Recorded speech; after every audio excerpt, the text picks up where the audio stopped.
Here's what some people are saying about the Projection Booth podcast. The Projection Booth is single-handedly the greatest film podcast you could ever listen to or could possibly want. Top notch. 5 stars. This has quickly become one of my favorite film-related podcasts. Always interesting. A completely unpretentious yet fully comprehensive look at films from all genres. The Projection Booth podcast, with new episodes available every week at projectionboothpodcast.com. You guys look like... What do they look like, Jimmy? Dorks. They look like a couple of dorks. Get those nerds! Nerds! Nerds! They're coming to get you, Barbara. What? Are you kidding? We got us some family here. Can you dig it? Can you dig it? Can you dig it? You are listening to the In the Mouth of Dorkness podcast. Here are Brad, Lisa, Brian, and Darren. Welcome to another edition of the ITMOD podcast. With me is Brian Young, the Turtle Dork. Con! And also joining us is Lisa Gullickson, wife dork. Comic-Con! And Brad Gullickson, mouth dork. Wrath of Khan! And I'm your host, Darren Smith, the Disco Dork. Shaka Khan. Shaka Khan. Shaka Khan. And welcome to the ITMOD podcast, Comic-Con 2017 PREVIEWcast. We are here. All right, ladies and gentlemen. Is it me? Am I the only one who feels like these 2 weeks, I guess it's really a week, but the way I do Comic-Con, I stretch it into 2 weeks of vacation. They feel like they exist outside the reality of the rest of the year. They are the oasis in the desert that is our lives. Yeah. Ouch. I'm just dragging myself to the palm trees at this point. Because every other thought is, preparation for the trip out there and anticipation of what we're going to see and, making arrangements and just excitement. Lisa and I leave in 48 hours. I have mentally checked out of my life for at least the last 6 days. Same here, man. Same here. All right, so what we're going to do, we do this every year before we go. We do a preview cast. What we're looking forward to, our expectations, hopes, and wishes for our upcoming trip to San Diego. But we're going to do something a little different this year. So we're going to break it down. I mean, we break our discussions down into these 3 categories normally, but we normally take it day by day, so Thursday, Friday, Saturday, and Sunday. So what we're going to do is we're going to go by category. So we have the panels that we're looking forward to, the exclusives we want to buy. Exclusive we want to buy. Drop some cash. And then the outside activity outside of the convention center, correct? All right, so that's how we're going to break it down. We're going to do round robin style. So Brian, start it off.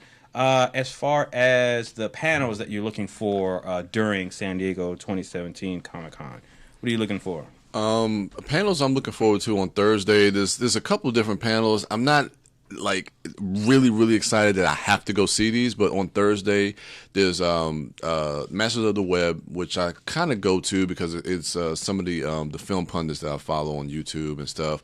I'm not really that interested. 20th Century Fox is in Hall H. That's actually the panel that opens up Hall H on Thursday. What movies would they be showing at the 20th Century Fox? 20th Century Fox, what they have coming out is they're doing Deadpool. Deadpool 2. Well, see, that's the thing. Deadpool 2, I think, just started shooting. So I don't know as far as X-Men and stuff, if they're going to actually show anything. They'll definitely have something. You'll have X-Men, Dark Phoenix. You'll have New Mutants. But I don't know how much of it because they're just started production. But they will be a presence in that. There'll be some announcements. They just announced like 6 dates of Fox X-Men films. We may get titles for that, maybe. But one thing I know they will have is probably Kingsman, because Kingsman comes out in September.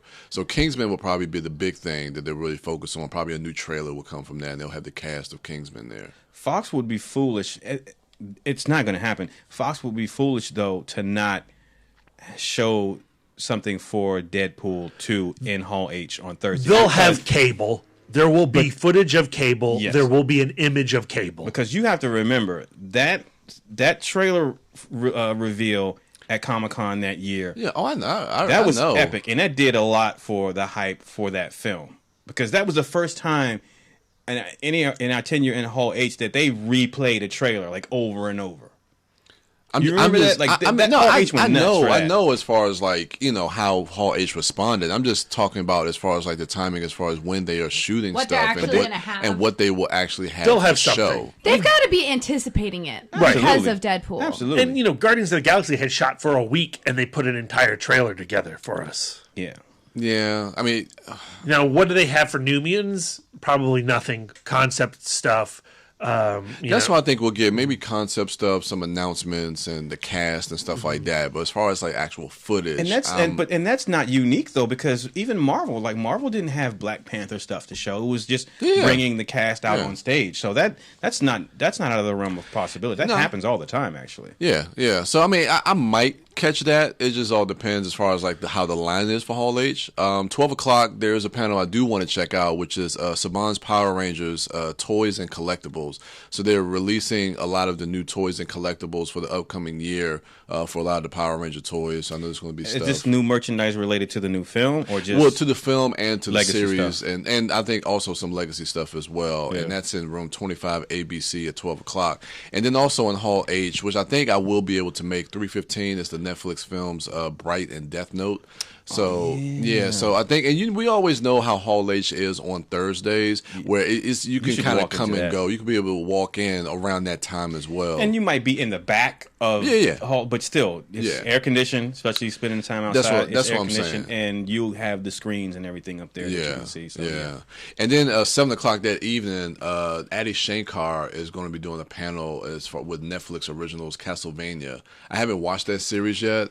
It's in 5AB. I heard that the first season is only 4 episodes, and it's been getting like rave reviews, which baffles me. Me and you will talk off air about that. Have you watched it? Yeah. Oh.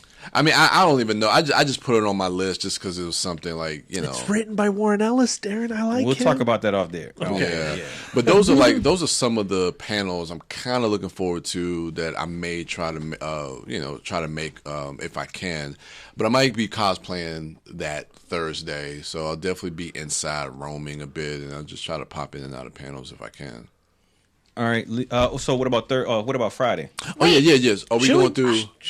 We're all going to do Thursday, then we're all going to do Friday, then we're all going to do Saturday, then we're all going to do I thought Sunday. we were going to just... Oh, okay. All right. Okay. Don't you think? I just think Brian's talked too much already. I know. I'm getting tired and sleepy. God damn. All right, Lisa. What? Sorry, I'll rush next time.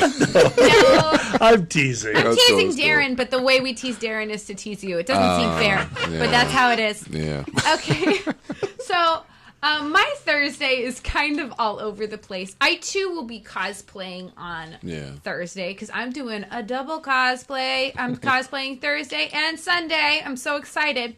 So I want to be definitely walking around, being seen and stuff like that. But there's definitely some panels that are interesting me. One is first thing in the morning. I don't know.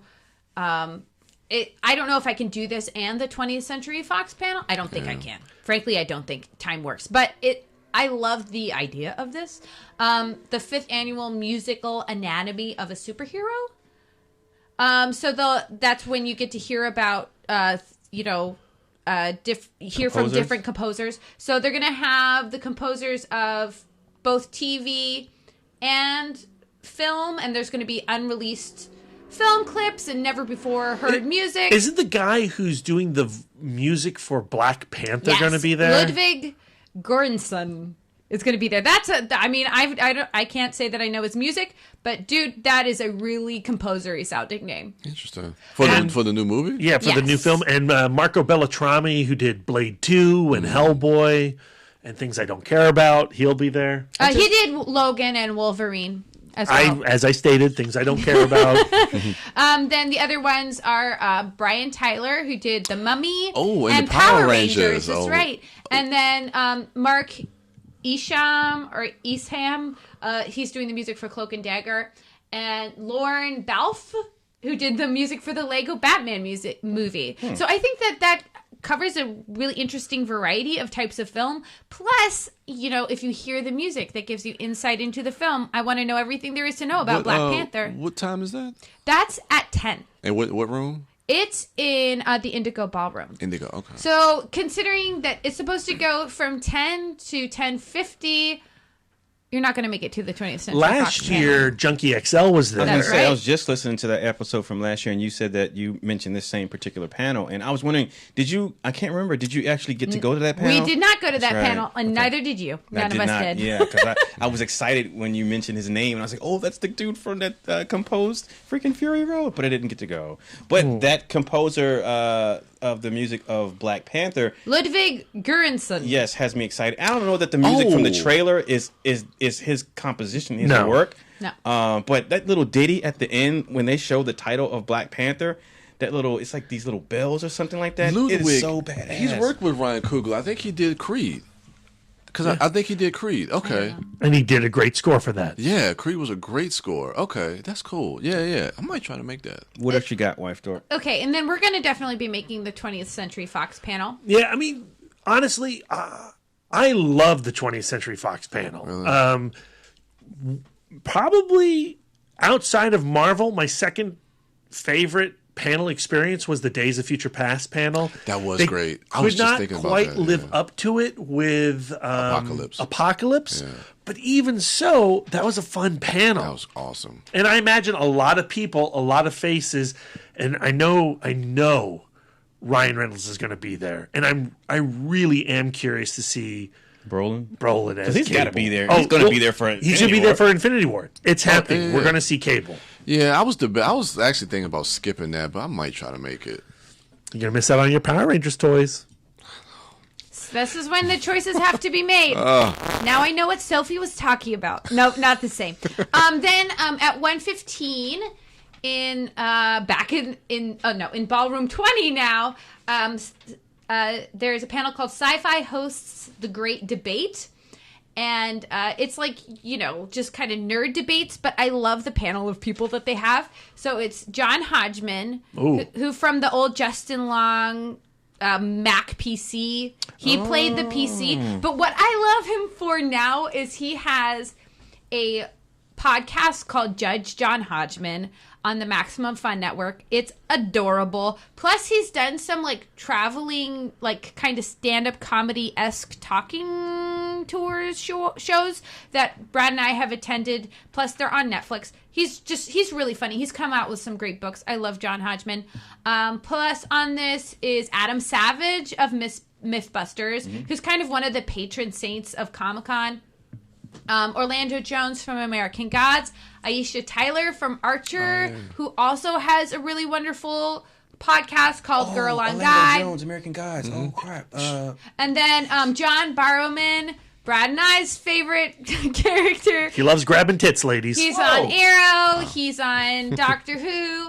And then Charlie Jane Anders from All Birds in the Sky. I don't know what that is, but it's so their little blurb about it says, join in as they share their thoughts, feelings, and theories on genre's most influential moments, milestones, and people. So I just think it's just going to be a bunch of nerds having nerd conversations, but it's entertaining people, and I'm curious. So I think that would be really fun.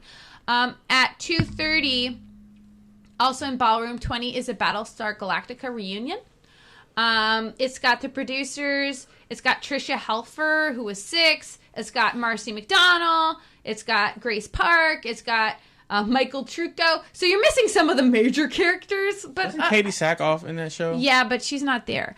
Which I think is weird because she's been at Comic-Cons in the past. I was going to say, she was at the Women Who Kick Ass panel. Yeah, I know. The Riddick, yeah. So great panel, that she's Riddick not there. So, no Edward James Olmos on this. So I feel like the Battlestar Galactica panel is missing some cool people. But still, I love those people. I love that show. I feel due for a rewatch on that, frankly. And so that might be it. At 4:45 in room 6 BCF, Craig Robinson and Adam Scott are going to be talking about their new show, Ghosted. Oh, shit. What time? That's at 4:45. Right. I love Craig Robinson. I think he's so funny. I think that he has a brand of comedy that is so offbeat, off the wall, and he's so utterly charming.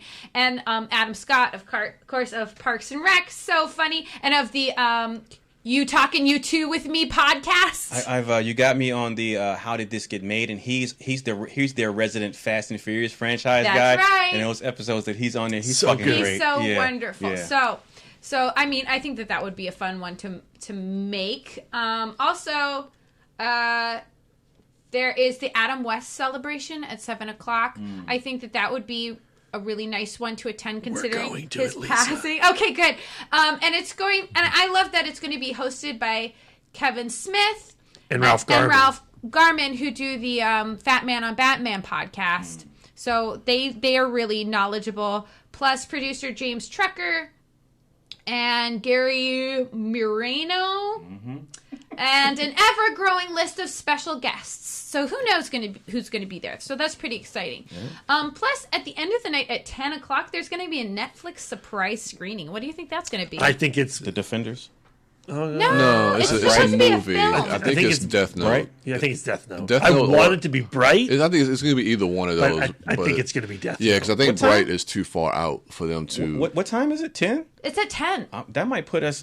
I'm going to go see that but that might put us outside right around time for lining us up to for get lined It up. might be limited room because in the little blurb it says stay tuned and visit the Netflix booth on the convention floor to learn more. I think this might be It's a another wristband. Judge Dredd Yeah. situation. Well, hopefully not that. Or Let's a never talk lights about out that. situation for us, B. Oh yeah, they probably have some of those screenings because I wouldn't be surprised if they do Atomic Blonde.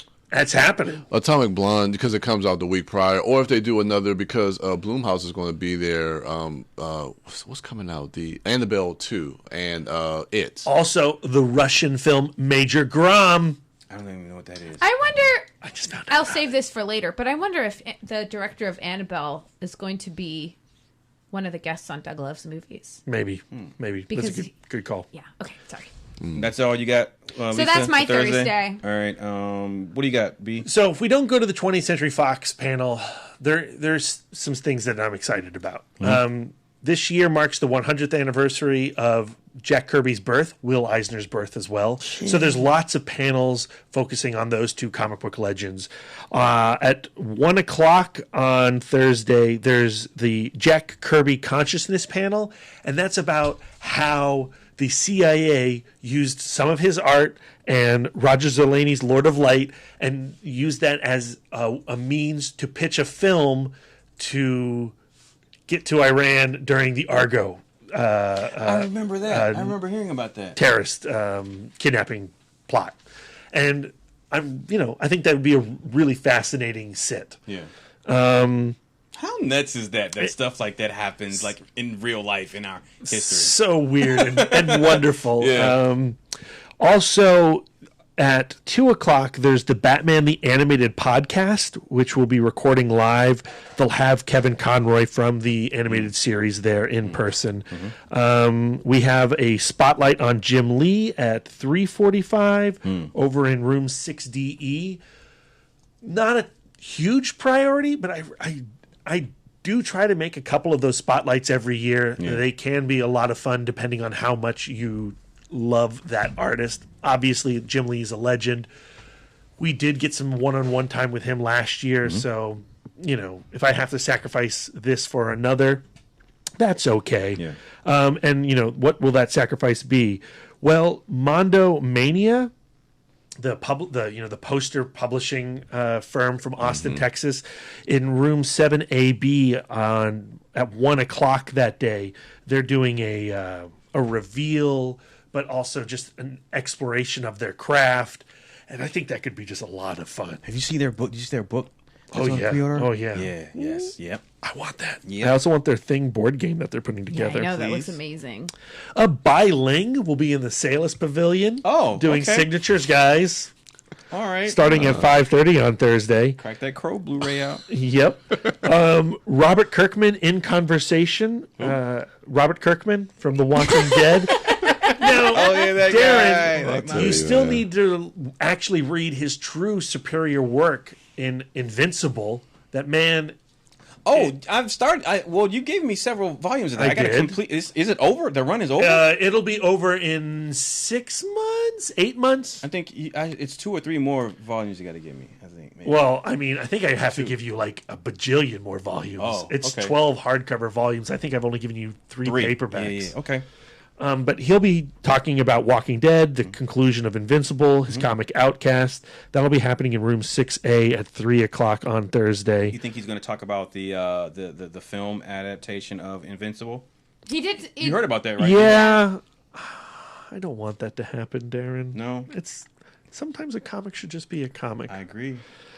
Our pal Mark Altman, guest of the show, the author of Star Trek The Next 50 Years, or The First 50 Years, he's having a panel called The Next 50 Years. He's doing that with Scott Mantz in room 25 ABC at 5 o'clock on Thursday.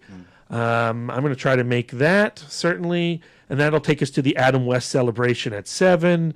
And yeah, I'm down if you guys are with the Netflix surprise screening. I'll do it. If we don't get into that, they are doing a panel on Will Eisner at 9 o'clock in room 9. It's a portrait of a sequential artist. And, he's a titan of the industry. And like I said with Jack Kirby, this is the year to truly celebrate the man. Did you notice that there was a panel with Walter Koenig on it? I missed that. Really? On Thursday? Yeah, he's going to be at the Richard Hatch's final role diminuendo panel. So that's going to have Chloe Dystra from. She used to be Chris Hardwick's girlfriend. I should not think of her that way. She's her own fucking person. But she's from Heroes of Cosplay, and Walter Koenig will be there, as well as Gigi Edgley from Farscape. What time is that? That's at 4:34.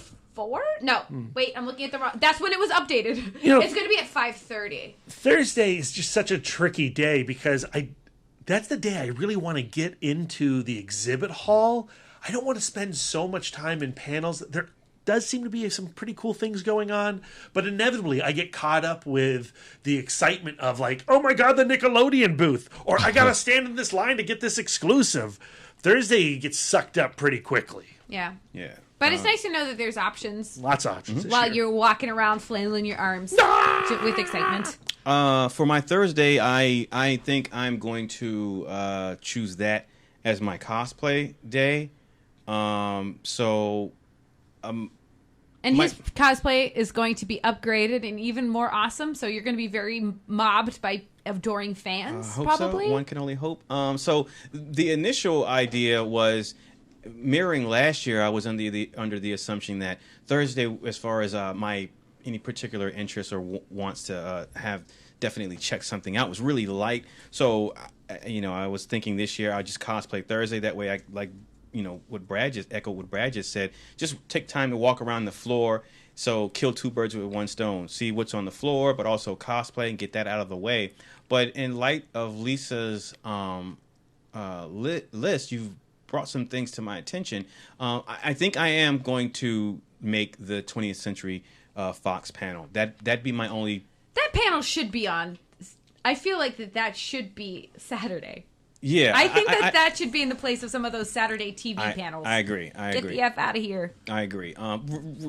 Regardless, we cannot change. In Comic-Con's past, Thursday would have TV. A bunch of film panels. No, I mean movie studios would come Lionsgate, like some of the smaller ones. Yeah, because Twilight and Hunger Games and stuff did their stuff on Thursday. Yeah. So this Thursday I'm going to really mainly focus on my cosplay. I'll check out that Hall H panel, see if I can sneak in the back. Just to get some AC for an hour, and then head back out. They do have that Netflix Bright and Death Note panel at 3:15, but you know what? I would rather be on the floor and taking my time walking the floor and doing my cosplay than see those things. Because those are films, while I do want to see them, I'm not going to be dying to check out. And if one of those ends up being the Netflix show that night, then, that'd balance it out for me. But the only thing that I do, so I'm going to have after I leave Hall H for the Fox panel, I'm going to spend the rest of my day on the floor and on the outside of the convention center, just cosplaying. And that will bring me to 4:30. Lisa, I do want to check out that Craig Robinson and Adam Scott panel, because listening, I'm a huge Parks and Rec fan. I'm a huge Adam Scott fan. Like his films that he's done, like Step Brothers, The Overnight.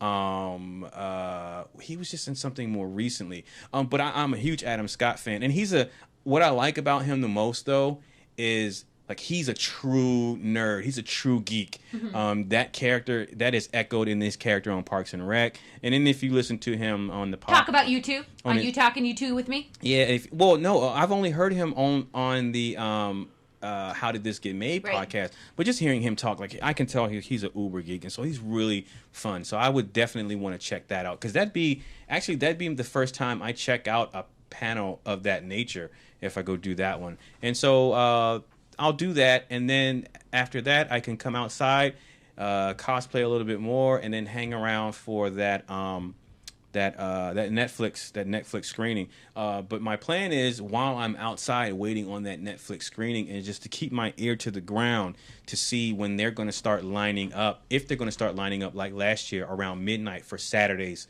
Hall H. And so we'll talk about. I'm gonna put this out right now for our listeners because if this is your first time listening to the podcast and listening to our preview cast for Comic-Con, first takeaway is of all these events that we say that we want to check out, and a sentiment is going to be echoed multiple times, is that you're not going to be able to see everything that you have on your list. They're going to be conflicting schedules. They're going to be something in one ballroom as opposed to something in Hall H that you might want to check out. You're not going to get to see everything. The second is us here in the Dork Cave. Saturday Hall H is the pinnacle for us. So we do a lot of planning on Friday and Saturday, definitely around Hall H. So what's going to happen is, if you're new to this, Hall H is so epic on Saturday that the line begins. It began last year at midnight on Thursday and going into Friday. So what we're going to do is not wait in line all night from Thursday midnight till Saturday till they let us in. But what we're going to do is, and what I'm bringing this up as, I think we should establish our group at midnight if that's the case, because we got we're rolling deep this year. Yeah, we're rolling super deep this year. So we'll establish our group, and then leave one or two, or three or four handful of people in line right there. Send the rest back to go get some rest and change, and then Friday we'll switch out. Brian will go walk the floor for a few hours, and then he'll switch me out, and I can go walk the floor, see some panels for a few hours. So that'll be the ebb and flow. But anyway, after the Netflix special, that's where we're going to head. So that's the last thing on my docket for that Thursday. Really, the only two things I want to see outside of that Fox panel is the Adam Scott and Craig Ghosted. Robinson panel. Yeah, Ghosted, because I'm interested in that show. And then whatever secret Netflix screening they have. But for me, my running theme, everything I do is I just want to get us in a good spot for Hall H on Saturday. Yes. So, Brian, your Friday plans. Oh, Friday, I agree, same thing. But there's a couple panels on Friday. There is 11:30. They are doing a panel for Go-Go Power Rangers, which is a new comic series that they're starting up, which focuses on the main characters and them trying to balance like their teenage lives with also being like superheroes. So I'd like to check that out. That's in room 5AB. And then there's also one at 1 o'clock, which is Tales of the Teenage Mutant Ninja Turtles in 6A. This is kind of previewing the 5th season on the Nickelodeon series. Nice callback, B. And then that Friday, that night, 8 o'clock, Bat in the Sun is doing a panel which is focusing on, I think, because they're producing the I think it's like the Bat in the Sun. They do the superhero beatdown on YouTube where they have the different characters fight each other. So Jason David Frank is going to be there because he's playing Bloodshot in that series that they're producing, like Ninjak versus the what's that comic universe? I thought that's a Valiant movie. I thought he was playing them in the movie. No, it's a web series. Oh, I thought Valiant were doing like a series of films. Well, they are, but this is separate. Oh, okay. So I think it's called Ninjak versus the Valiant universe or something like that. Okay. And Jason David Frank is going to be there because he's worked with Bat in the Sun because there's been a couple superhero beatdowns, like I think like White Ranger versus Scorpion and Green Ranger versus Ryu. Who won White Ranger versus Scorpion? I think White Ranger won. But I was about to say. But I think Green Ranger lost when he fought Ryu. I think he lost that one, which is weird. But that ain't weird. He beat Scorpion, but loses to Ryu. Whatever. Anyway, but I might, Brian. Yeah, I might check that one out. And Friday is like you say, it's just going to be a line day. Just kind of getting back with our folks that we haven't seen with, and just kind of talking geek stuff, talking movies, and going back and forth between the dealer's floor and just roaming around. And that's really what I'm looking forward to on Friday. Again, for listeners, if this is your first time joining us for our preview cast, or when we talk about Comic-Con, what Brian is saying and what I mentioned about us waiting in line, don't take that to be a negative aspect of the Comic-Con experience. If you're on social media, or you see social media, you heard about the lines and the excessive, extreme long lines. Are you chewing gum? No. Are you're chewing? Oh, I'm sorry. I might be chewing my tongue. I do that. Okay, it's right in the microphone. I'm so sorry. I'm so sorry. Okay. It's a habit I've had for years. I always chew my tongue. You have to excuse him, sorry. listeners. No, you can edit that out. It was just. I was afraid it was being picked up because I could hear it. Oh, it was being picked up. I'm sorry. Okay, I'm sorry. I'm sorry for pointing it out. Another cool thing about the Comic-Con experience, as Brian mentioned when he says catch up with our con family, is, each year we wait in line. Yes, it is an extended period of time, but our whole group, us four dorks, are not sitting in line from sun up to sundown. I will hold the spot. Brian and Lisa and Brad will go on adventures around Comic-Con. They'll come back and relieve me. I'll go on my adventures, and that way it's everyone has a good time, but we also secure that very, very, very important spot in line. Well, each year when we do that, we meet new people, the people in front of us and the people behind us, and friendships are cultivated. And fortunately, we have been in contact with the people from 2 and 3 Comic-Cons ago, and each year our group grows. And so this year, for our con fam, we have almost like 15 people, maybe 13. I think this year was gonna be 13 deep. Yeah. So, which is really good, because that means that there are a lot more people there to hold spots. Yes. So the shifts will be shorter. As for your shifts in line will be shorter. So, and there's always somebody cool to talk to and Absolutely. share your experiences with. And that's the most important thing. We had those conversations and the experiences. most important thing is having good seats on Saturday. Let's not get our priorities confused. That's true. That's true. Love the woods. I'm just saying, but dude, I want my spot. 2014 Comic-Con ruined us because we got front row at Hall H, and we've been. But that was a Friday. Struggling to get that day again. That was epic. That was an epic achievement. That was. Yeah, that was awesome. We'll get it again, or somewhere near there. Yeah.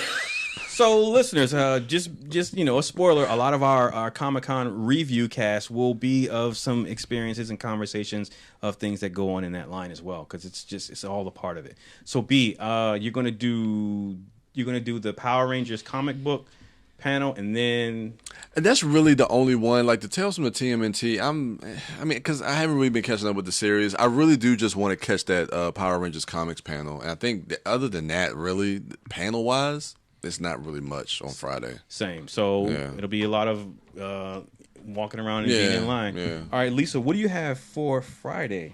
Friday actually is a pretty light day for me in terms of panels, which is good because we are going to be prepping to be in line and doing our rotations. Plus, I've got so much shit to do. Time Friday, on the guys. Oh wow! But at 10 a.m. they are having a psych reunion and movie sneak peek. So Brad and I are both huge fans. They're doing a psych movie? Apparently. Oh.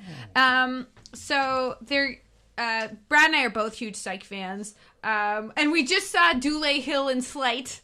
So we're huge Dule Hill fans. So it's going to have a bunch of the cast members. Of course, James Roday and Dule Hill and Kirsten Nelson and Corbin Benson. And I just think that's a fun group of people and a great way to start a Comic-Con morning. Yeah. That might be fun. Then at 4 o'clock, Darren, you might be into this, but they're having a Best of Earwolf panel. So Earwolf is the comedy network that has Comedy Bang Bang and How Did This Get Made? Is Jason Mantzoukas going to be there? I hope, but it's definitely going to have Earwolf founder and Comedy Bang Bang host Scott Aukerman and Paul Scheer. Paul Scheer. From Is How June Did going to This be Get there? Made? That's all that they say. I think it might just be them too. No. And, well, actually, here's what it says. It's very cryptic. And a lineup of Earwolf hosts and frequent guests to discuss the start of Earwolf. So I'm going like, that could be like anybody. Like who I'm hoping is one of my favorite comedians who I've never seen in person is Paul F. Tompkins. I would love him to be there. Yeah. He's a frequent guest on Comedy Bang Bang. He has a improv show called Spontanea Nation, also on the Earwolf Network. Other people I love who are on the Earwolf Network, Chris Gethard. His podcast, Beautiful Anonymous, is one of my favorite podcasts. If you guys are listeners, you know I got to see a live taping of Beautiful Anonymous, and it was a beautiful and moving experience. Also, Gilbert Gottfried has a podcast. Not that I'm necessarily dying to see him, but he has a podcast where he does interviews. Also, Kevin Pollak. Jimmy Pardo. There are a lot of options here. Of Never Not Funny. So, I mean, you guys know I'm a big time podcast dork, particularly comedy podcasts, and Earwolf has a ton. Who Charted, his wife, Kulap Vilaysack, is one of the, Scott Aukerman's wife, though she is her own person, has a podcast on that network. Lauren Labkus. So lots of potential there. Plus, even if it's just Scott Aukerman and Paul Scheer, they're two hilarious people. But I just want to see Jason. I know we all want to just rub our fingers through his facial hair. I think in between the span of last Comic-Con and now, like I've become a huge fan of his. You should listen to his some of his interviews of his personal life because he is really interesting. Yeah. He grew up with a fatal egg allergy. I remember you telling me that. I love that dude. Me too. Have you heard the latest episode of How Did This Get Made? The Time Cop Yes. Oh my god. Yeah. Grief mullet. Oh my god. I gotta see him. Okay, so you know what? I love Paul, obviously from the show. So just on the strength of that, I'll check him out with the hope for a Comic-Con miracle that Jason shows up. Please. Yay. Okay. At 4:15 there is a Bob's Burgers panel. I don't necessarily want to go to them because I don't watch Bob's Burgers, but that means Eugene Merman is walking around and he's a stand-up comedian that I love. Keep an eye out in the gas lamp. So I'm gonna will he be my Wyatt Cenac this year? Then at 7:30 there is going to be an hour with Adam Savage, which I love that dude. I love Mythbusters. I wouldn't mind sitting through that. But other than that, I think I'm just going to be rotating in line, walking the floor, and checking out some Earwolf. Yeah. All right. What do you got, B? So besides Hall H on Saturday, Friday is the most important day for me. Jumping ahead at 1:30 at the Dark Horse Comics booth on Friday, Frank Miller is going to be in attendance signing copies of his exclusive print for Xerxes. He's doing a spin-off series from 300. Yeah. Say what you will about the guy today, Holy Terror, The Dark Knight Strikes Again, not the greatest landmark achievements in current contemporary comic culture, but the man did Dark Knight Returns. He did Year One. He did 300. He did That Yellow Bastard. The guy's made some stuff that had a tremendous impact on me. And the miracle that was our Grant Morrison year, I just want a moment to connect with that dude. Yeah. It's a wristband event. It's going to be tricky like it was with Grant Morrison. I'm going to have to get to Dark Horse as soon as humanly possible on Friday. That's my main goal, honestly, of the entire Comic-Con experience. After I get that wristband at noon in the sales pavilion, Tobin Bell, Jigsaw himself, is signing stuff. I got to get a Jigsaw signature. Oh. Yeah, I got Jigsaw mask, yes. Have him sign it? Actually, he should sign my arm, and then I could get somebody to get stitches and then do a stitch scar of his signature in my forearm. That is upsetting. Jigsaw. What the fuck? What? Just bring your Blu-ray, motherfucker. Oh yeah. I could do that also. At 12:30, there's another Will Eisner panel, the Spirit of Comics Retailing Award video parade. It's technically for retailers only, but I work for a retailer. Yeah, not saying who, but I do. Maybe I can get in. At 2 o'clock in room 32AB. They're having the Behind the Battle, War for the Planet of the Apes. They're talking to visual effects producer Ryan Stafford about how, the miracle that is that film got put together. Check out our review cast for that if you haven't already. Plug. You better. So that really has me curious and excited. Image Comics is doing a panel at 2 o'clock as well in 23 ABC. One of my favorite artists, Nick Dragotta, is going to be there. He's the guy who illustrates East of West. Ooh. Lisa and I had a great opportunity with him last year. Yeah, we did. That's right. Super cool dude. What else is happening on Friday? Nobody cares about the Walking Dead panel in Hall H. Oh, yeah, that's right. I forgot about Hall H. Right, yeah. Now, not for retailers, but for everybody, in room 8, they're going to have another Will Eisner panel, Mentor, Partner, Friend. I'd like to catch that. Then at 4:30, also in room 8, is Jack Kirby, Friends and Family. I kind of want to do that 1-2 punch of Will Eisner and Jack Kirby. I just want to get some of that centennial celebration for those two heroes at some point this con. And then finally, there's like a Twin Peaks panel in Hall H, but that's just not going to happen. We're going to be too busy with other stuff. Bernie Wrightson, who passed away earlier this year, they're doing a celebration panel similar to what happened last year with Darwin Cook in room 32AB. Friends and family sharing stories and sharing his art during the course of that panel as well. And then finally, in 7 years of going to Comic-Con, I have never attended this panel, and I always want to attend it. The problem is, it's Friday night. We're in line. This year you can do it, though. Yeah, I mean, maybe. Our spot's secured. Well, if I can, I'd like to attend. I'm going to get you to that panel. Okay. In room 4, it's the Breaking News Scream and Shout Factory panel. They go over all the awesome Blu-rays that they're going to be unleashing upon us this year. You're going to that panel. All right. Your spot's secured in line. Okay. All right. Sorry. Are you done? Well, and then to close out the night, at 9:15, room 6DE, Screen Junkies is doing an Honest Trailers and All-Star Movie Fights live presentation. Yeah, I saw that. I was thinking about that, too. Yeah, I'm trying to find Alicia Malone this year. I don't know if Alicia Malone's floating around, but Roth Cornett will be there. She's cool. Hal Rudnick, he'll be there. Yeah. Your guy, Nick Monday, best buds. Yeah.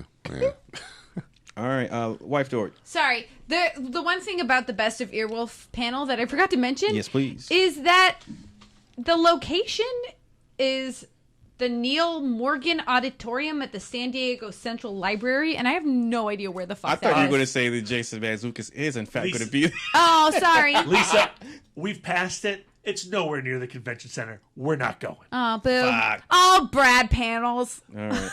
So now I have to tell myself Jason Mantzoukas is not going to be there. That makes me feel bad about not missing. Keep your eyes out. Mantzoukas will be there, floating around. You know what, B? After hearing you talk about your list, it just got me thinking about last year. Not saying that it was a bad thing, but last year you were covering for TrekNews.net, if I'm not mistaken. And so there were some things that you wanted to check out, but you couldn't because you had to go to the Star Trek events. Yeah. So I'm so excited and happy that this year I'm not covering shit for anybody. Not that, but that I'm a failure.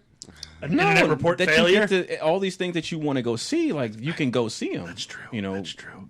But when we talk about Saturday, we're going to talk about how I can't see one of my most anticipated panels because it's during Hall H time. We'll talk about that after we see Infinity War footage and see how you feel about that. Oh, fuck Sci-Fi Channel. All right, my Friday, after going through this list and hearing Lisa talk, and now getting the confirmation that this library is not anywhere near the convention center, I realized that there's nothing that I want to see particularly on Friday. So I think I might switch my cosplay day to Friday. Because I'll just be doing line waiting and also switching out. Well, you know what? I take that back.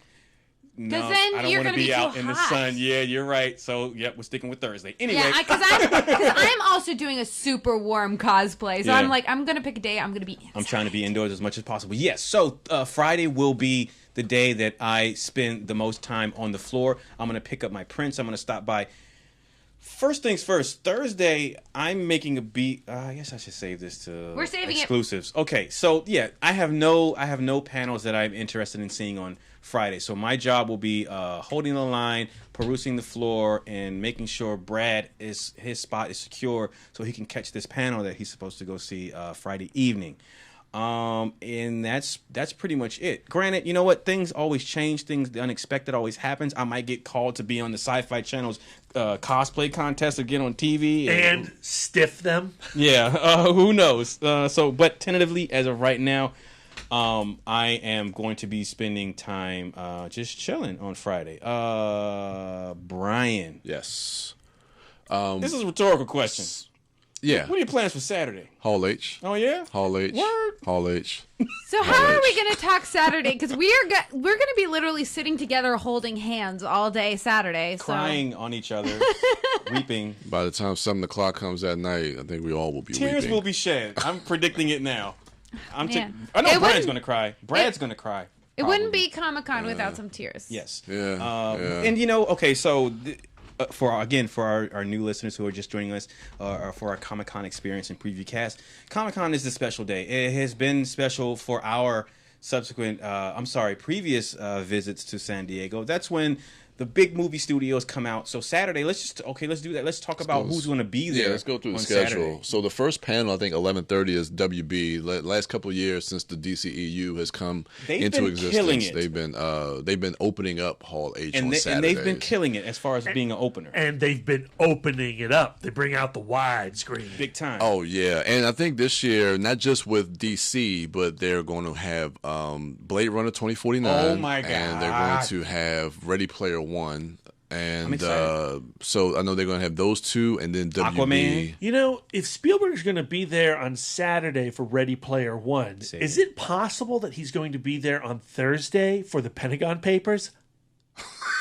What the fuck is the Pentagon Papers? His untitled Pentagon Papers movie. Yeah, it's called The Papers right now on IMDb. The Papers. Yeah, with Tom Hanks and Meryl Streep and our friend Pat Healy. That's a perfect Comic-Con film. Of course it's going to be there. Man, they had Black Hat and Snowden at Comic-Con, dude. That Black Hat panel. All right. Look here. Okay. Yeah, so Saturday, WB. Those movies are going to be great. WB, of course, DC, Justice League. I think they're going to focus heavily on Justice League. We might get probably, yeah. And of course, with Aquaman coming out in December of next year, they have next Comic-Con to really kind of promote that. But I think because they've been shooting for so long, they'll probably show some stuff from Aquaman. Yep. But I think the focus is really going to be on Justice League. They said it. I was reading somewhere. Warner Brothers put out an official statement. They said it. James Wan and Aquaman. Is there a surprise, like a Batman v Superman reveal surprise? What is DC doing? Birds of the Gotham City Sirens. The casting for Batgirl. They're going to reveal the casting for Batgirl like that. Joss Whedon's Batgirl. Could Joss Whedon be there? That would be perfect. It's interesting because Lisa, can you get us backstage with him now that you and him are BFFs, please? I think I can do that. Thanks. I know where he parks. Thanks.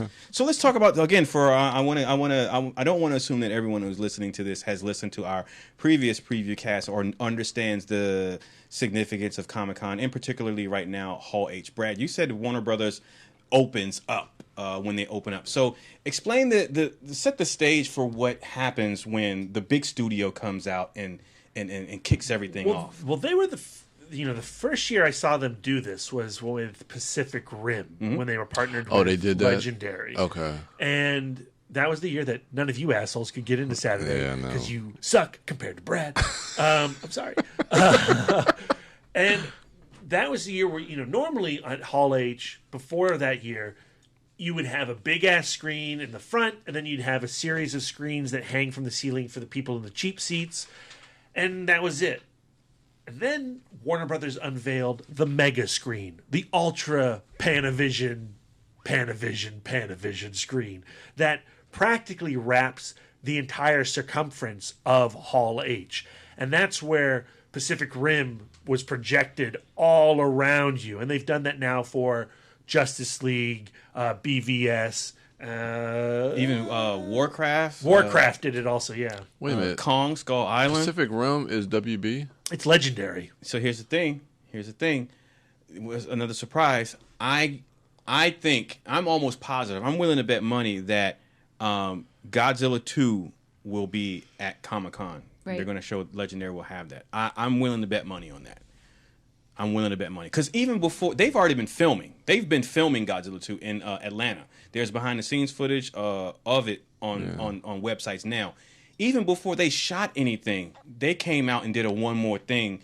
Legendary Pictures came out and did one last thing and just showed, like, a old archive video thing teasing Ghidorah, Mothra, and Rodan. So yeah, they'll be there. Godzilla's going to be there, and I'm super stoked. Did you see the image of King Ghidorah? No. Okay. I'm in lockdown, man. Okay, good. What do we have after that? After that is Women Who Kick Ass, and that's focused purely on. Oh yeah, go ahead. My wife, the lovely Charlize Theron of more recently Atomic Blonde fame, but more importantly, Furiosa in George Miller's Mad Max Fury Road.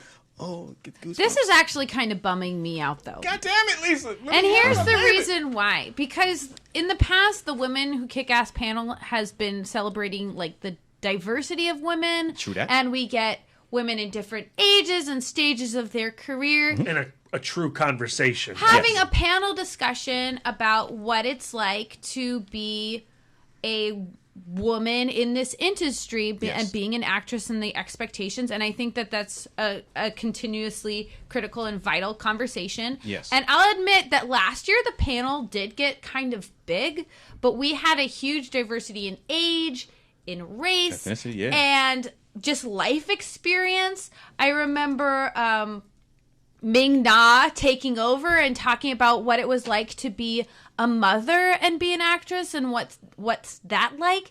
And even though I felt like whoever, I can't remember who was the moderator for that panel, she was like weak sauce big time. Yeah. But the women took over that panel and they made it a worthwhile conversation. Mm-hmm. And I feel like just having one type of woman up there, granted, she is exquisite, Darren, I will not deny that, but I just feel like that defeats the purpose. And, like, could they not find any women? I'm still looking for women of size in that panel. How about some character actresses? So there are types of women that have not been explored.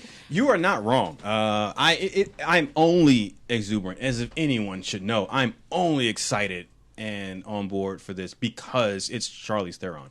But you are not wrong. Why isn't Viola Davis on that panel? She was in Suicide Squad. Like, she's playing these badass characters. There are a bunch of people. The women who are in the upcoming Black Panther film. Denai, what's her nice name? Denai Guerrera. Denai Guerrera. She should be on that panel. There are a bunch of people who I'm hoping would be that on there. Just last minute they just find some people. And I would just say, I think the ideal number of people would be like 4. Because last year we had Morena Baccarin, Melissa Benoist, Natalie Emmanuel, Lucy Lawless, Tatiana Maslany. She's a regular there. Connie Nielsen, and Ming Na. And that was a great variety of women, but it was straight up too many. Yeah. And we didn't get to hear from everybody.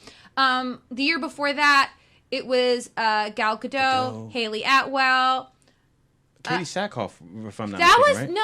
That was even a few years before that. Damn. But like, it was. I think, even though the conversation's not over, and you can't have a conversation with one lady. You know who should be on that panel? Me? Why? No, sorry. I kick ass. I mean, outside of Wife Dog, I don't want to seem biased. How come Lexi Alexander is not on that panel? She is a prominent. If you don't follow her on social media, or if she hasn't been retweeted to your timeline, she's a prominent voice for feminists and just minorities in film, in just life in general. But she's directed Green Street Hooligans. She's directed Punisher Warzone, which that was a great episode on how this get made, because she was actually on there. But to have her talk about, because she is of German and Muslim, either German and Muslim or Arabic descent. If I'm not mistaken. So she always talks about the lack of diversity and just the issues that women deal with, and not even just women, but like minorities as well. So I would love to have her on a panel, because hearing her talk about trying to get Punisher Warzone made is a very interesting story, and she has a lot, I think, to offer as far as insight. I'd love that to happen, but Entertainment Weekly doesn't do that, because this panel ultimately is about promoting a particular whatever movie film, comes out, right? And this is about Atomic Blonde coming out. Right. You know, Connie Nielsen was on that panel last year because of Wonder Woman. You know, that's how this works. We haven't brought it up really because we have not prioritized our Comic-Cons in this way, but outside of Hall H, there is a huge theme of, like, you could do an entirely diversity, LGBT themed Comic-Con and go from panel to panel and have this critical discussion. But I think that this discussion should be had in Hall H on the with biggest everybody. platform, the biggest stage. Yeah, absolutely. So you're not wrong. It's a little lame. You know, it's lame. It weak is lame. sauce. Not even a little lame. I agree. I agree. I do not disagree. Not in the slightest. Bummer. So after that panel, the women who kick ass, if I'm not mistaken, is it TV related? Yeah, then it's Stranger Things. Okay, which, you know, again, it's weird because before this would have been in either Ballroom 20 or maybe on a Thursday or a Friday. But I kind of understand why it's in Hall H on Saturday, if not only because of the fan reception to this Netflix series. It is huge. It is huge. And so But this would be the place where, like, Fox, where we've 20th had Century Fox should 20th be. Century Fox, or where we had the Aliens panel Yes. the Alien celebration Or the last Star year. Trek panel. So I think that this would be a great place for something, for a piece of history, something that people, because I feel like Stranger Things is going to attract a lot of people anyway. So why not have it on a day where it's more TV centric? I wish Star Trek Discovery was in Hall H this year. However, given the manner in which the 50th anniversary Star Trek panel was received by the Hall H crowd last year, as a potty break, I'm not surprised that it's in Ballroom 20.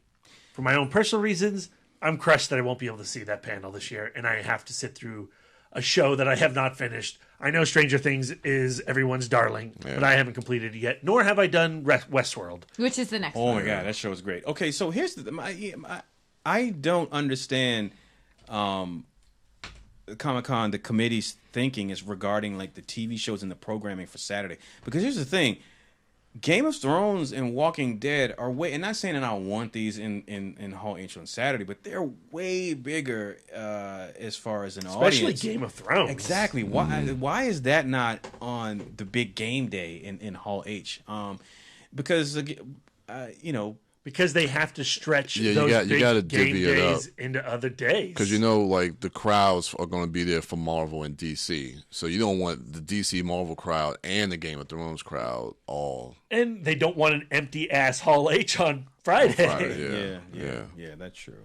But that's why I think you got to better utilize Thursday. I think Thursday's a good day. I mean, 20th Century Fox, I think, belongs on a Friday or Saturday.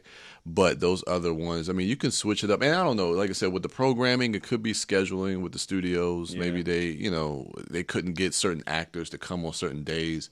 So, I mean, there's a lot that goes behind the scenes as far as scheduling and the programming. But, yeah, Westworld and Stranger Things just seems a bit odd to be on a Saturday. And Stranger Things, again, it has a huge following. It's an okay show. Westworld, I don't know that it has as large a following as Stranger Things, but it's only been one season. But I feel like it's a great. Well, same thing for Stranger Things. Well, yeah. But Westworld was a great show. That was an amazing show. It was an amazing first season that did not have any like weak episodes, in my opinion.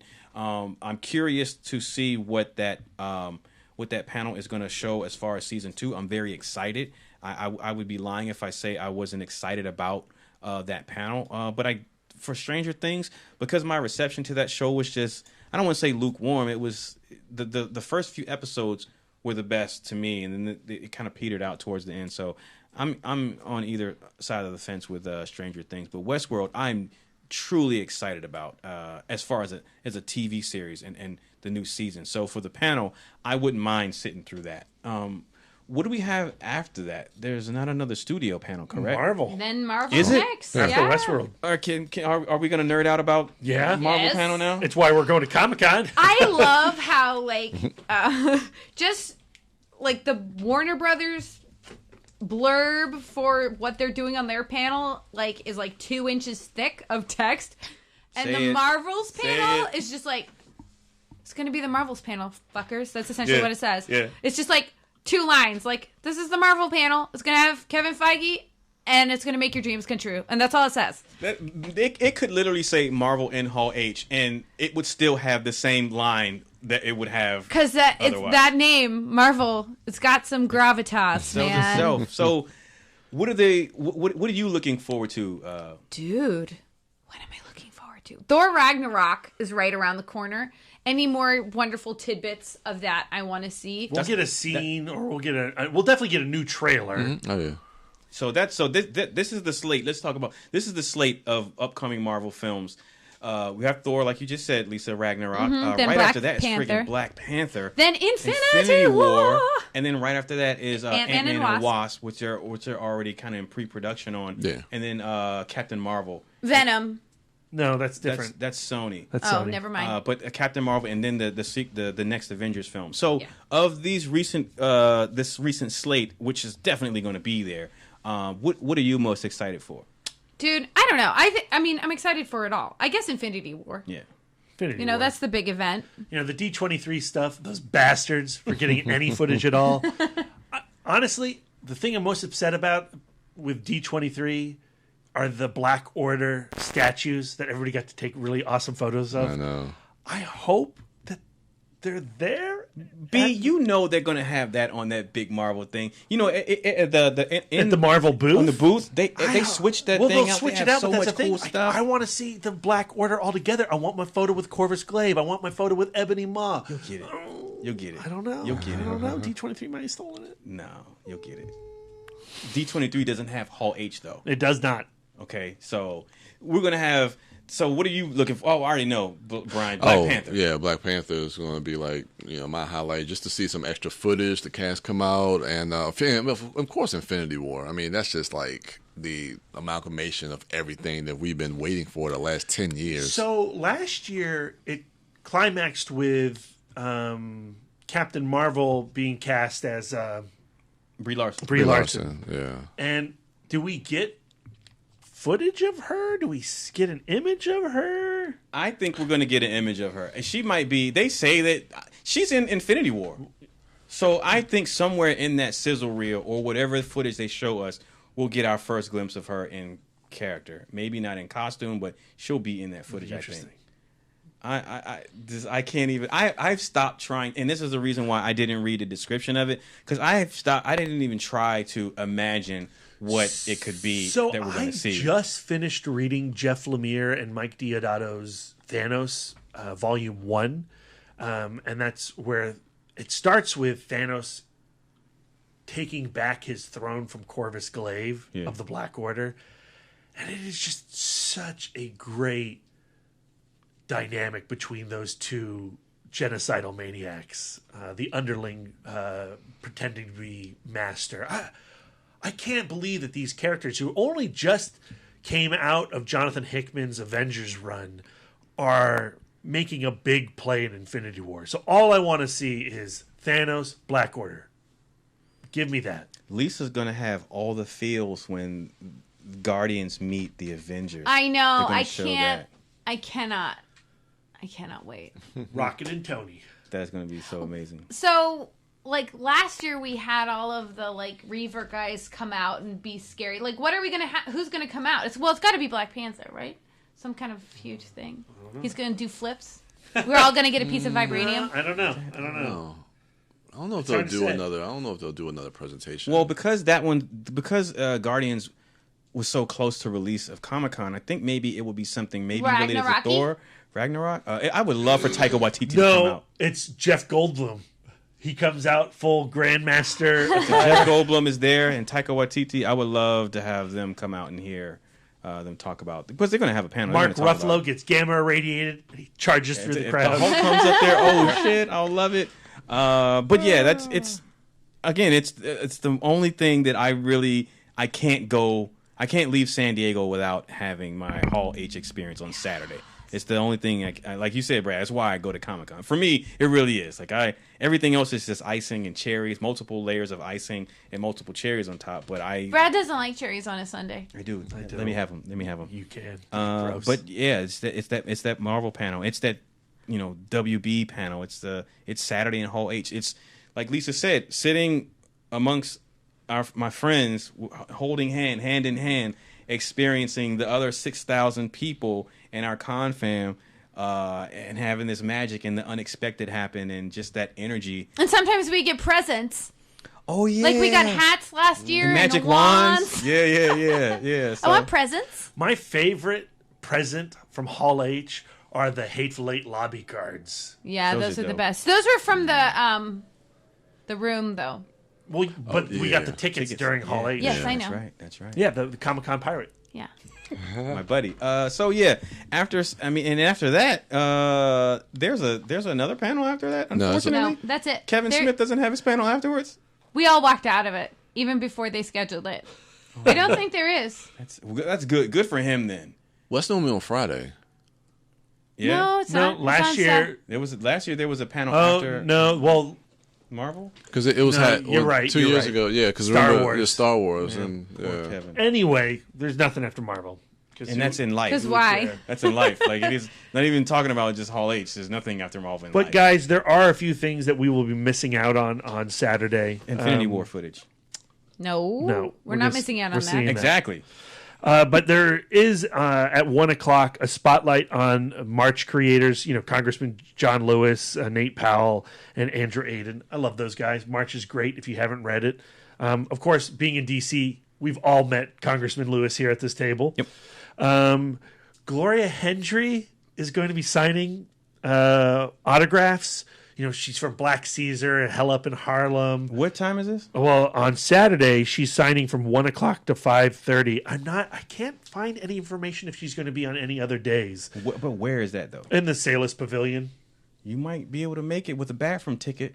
I find that so deplorable, though. You should not do that. They're for going to the bathroom. They're for ones and twos only. Oh, you make an excellent point, Darren. Just stop and take a piss. At least I wouldn't do that. I wouldn't take a poo. You should not abuse. Our karma has thus far been untainted.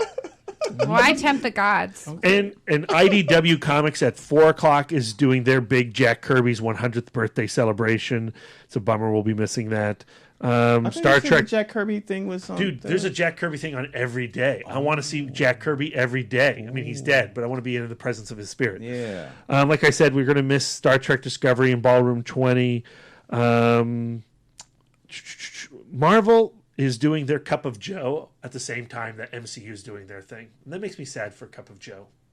But, there's comic people and there's movie people. Yep. And I'm a comic book person, but I'm also like Hall H man. Yeah. And Marvel has a panel on either Thursday or Friday called it's about the MCU in not a main ballroom or in one of the smaller convention rooms. I forgot to mention talking about the MCU, which I thought was interesting. You know what? Another thing we've never done at Comic-Con is attend the Masquerade cosplay ball. That's the big conflict I always regret. Because that's always on a Saturday. So it's on Saturday this year, but it's at 8:30. Oh, shit. So I feel like we could go see Marvel. When does Marvel get out? Like around 7. Because it's I think it's 5:30 to 7. So I feel like we get out, we head up to the Masquerade Ball. Oh, shit. That sounds fun. I would love to do that. So would I. I would really, love really to like do to get some photos. Yeah. So let's try and do that. All right. Okay. Also on Saturday, we're missing at 3:00 the Marvel Black Eyed Peas Master of the Sun. It turns out that Will.i.am and Apple D App are making a comic called Masters of the Sun. Lisa, you said we're avoiding it, thankfully. Is that what you said? I said we're missing it. Don't you want to see Applebee's yet? And then also No. at 3, at 3 o'clock they're having the Mystery Science Theater 3000 panel, which I'm kind of bummed out I'm missing. Patton Oswalt gonna be there? No, but Jonah Ray is going to be there. Hampton Yount is going to be there, and I love them both. So I'm bummed I'm missing that. Oh well. Yes, oh well, indeed. I like how I listen to all your dumb comics panels, and then you're like, Lisa's panels are stupid. They're the thoughts of a lady. Wow. All right. I might be editing that out. No. So Men. Brad is like, there should be less ladies at the women who Dual can't time cast with men. Tim Taylor. Brian, what are your plans for Sunday? Sunday, I don't think I have anything Sunday. That's really just going to be, you know how we do on Sunday, man. Just got to just savor the last day and the last hours of Comic-Con. There is a 10 o'clock in the morning Sunday. There is a panel in room 6DE that is going to be a fan tribute to Princess Leia. So I think they're honoring Carrie Fisher. I think that'll be kind of cool to see. Yeah. But other than that, and that's 10 o'clock in the morning, I may try to catch that. I think that'll be nice, especially maybe if they show maybe like a little highlight reel of Carrie Fisher and her life as Princess Leia and stuff like that. So I think that tears out. Yeah. So that should be cool. But other than that, dealer's floor. Roam around the gas lamp. Probably take pictures, get some footage. Yeah, do some good stuff, man. So Sundays is gonna be that day, that savoring Comic-Con day. Lisa, you got any panels for Sunday? The Supernatural panel is at 10:30. Yeah. I don't know. Where is that at? Is it Hall H? It's at it's Hall H. Yeah. I'm so behind on that show. It's not even funny. I mean, I have not had a Comic-Con without the Supernatural boys. But really, it's just like a joke at this point because I'm so behind on that show. They're in their final season, if I'm not mistaken, right? So then I have to be there. Right? I have no idea. I want to say they're in their final season. Double check that. Let's see. It says... It doesn't say anything about that in the blurb, but I don't keep up with stuff. Okay, I'm almost positive. I've been hearing outside of Comic-Con that it's got to be. I mean, their next season is their 13th season, and they're kind of a spooky show, so it seems right. Yeah. At noon, there's Buffy the Vampire Slayer 2 Decades with Feeling 20th Anniversary Celebration, and I'm only mentioning it because they have nobody from the show lined up. It says it's going to be hosted by Edward Gose and friend of the show, Mark Altman. Mm-hmm. But it says surprise guests. But, I mean, if Sarah Michelle Gellar was going to be there, they would have fucking mentioned it. Yeah. So I just think it's sad that for their 20th anniversary, they can't find anybody. Joseph got to show it, right? No? Do you know what's weird? There is no Joss Whedon panel this year. At all. At all. At all. And why is that, Lisa? I think, our conversation from last year, my moment of glory, did start with him saying that he did not think his panel went that well. And so I'm wondering if I was not able to convince him to come back with my, I love you, Joss. And do you know what's also weird?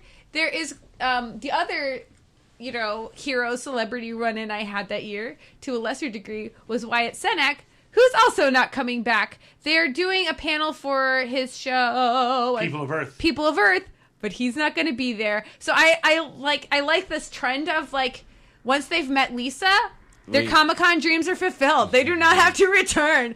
Either that, or they're like, Comic-Con people are weird because I met this girl and she gushed all over me and it was awkward and I just don't want to go through that again. Lisa, please don't meet anybody from Marvel, okay? I need Marvel to come back next year.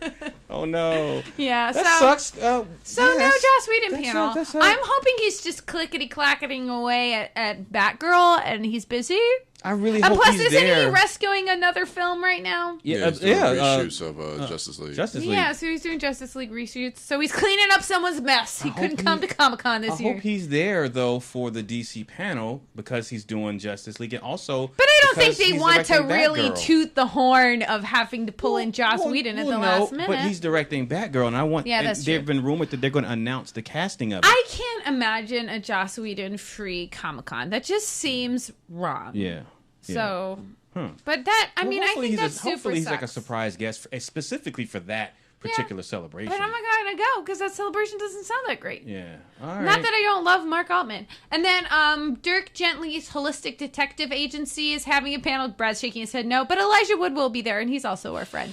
So he's a person that we've met, and he's come back. So okay. The end. He's bucking the trend. Alan Tudyk is also going to be there, and I've also met him, and he's coming back. All right, that's it for you for Sunday. So Sunday's just going to be kicking it with you guys. Spending saying some goodbye. money. Oh yeah. Spending some money. Oh yeah. Yeah. What do you got, B, for Sunday? Sunday, That's a rhetorical question. An opportunity for a couple more interactions with people I've been trying to meet. Every year we go to Comic-Con and haven't done it yet. But like signings? Yeah, no panels, but hopefully signings, hopefully pictures, hopefully cuddles. At 10 o'clock on Sunday in room 7AB, Paul Dini, who famously wrote for Batman the Animated Series, but recently did a graphic novel called Dark Knight, a true Batman story about his encounter with a group of criminals who mugged his ass and beat his ass, and about how his work with Batman sparked his mental healing process. Yeah. It's a fascinating story, a great graphic novel, and I really want to hear more from his point of view behind the scenes of creating that piece of work, which is immediately followed up at 11 a.m. with his partner in crime, Bruce Timm, the co-creator and main illustrator on Batman the Animated Series. Yeah. Brian, Lisa, and I saw him last year at the Darwin Cook panel, but that was not the panel where you run up afterwards and go like, Bruce Timm, I love you. Can you sign my tits? Whoa. There's panels for that? Yeah, there are. There's panels like that. And then at the same time, which I guess I won't go to, Tom King, the writer of Batman, is doing a spotlight panel as well. He's a local boy. He's from Arlington, actually. So, we're going to see him many, many more times. So, sorry, Tom King. We're going to miss you at Comic-Con. And that's pretty much it for my plans on Sunday. Get that done early in the morning and then spend the rest of my time draining my bank account and crying. Yeah. All right. Same. Sunday will just be front to back, left to right of the floor, dealer's floor, taking it all in, finishing up any last-minute purchases if I've forgotten something, which hopefully I don't. But yeah, just I really spend my Sunday, especially the latter part of it, just watching Brad be super sad, watching the death of Con Brad as he slowly turns back to normal Brad, sad Brad. But yeah, so that's our plan right now. Those are our plans for the panels for Comic-Con.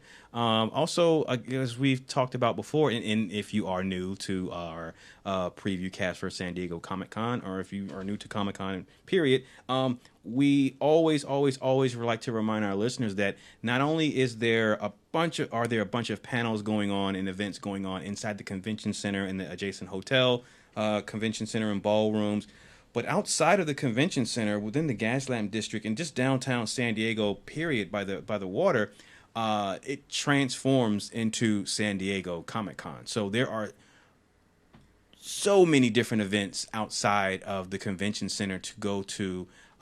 Lisa, she always finds something to do with like the podcast specials that usually have stuff out there. Yeah, I'm gonna be some of that. Doing some. I can't speak anymore. They'll have different activities regarding, like, film studios will set up like one year all of the Batmobiles that were ever built were outside. The Assassin's Creed, prior to that film coming out, they had an obstacle course out there. There are different trucks and booths set up regarding different comic book and movie properties. So there are hundreds of activities to do outside of the convention center. And the great part about it is you don't have to have a Comic-Con badge to partake in these activities.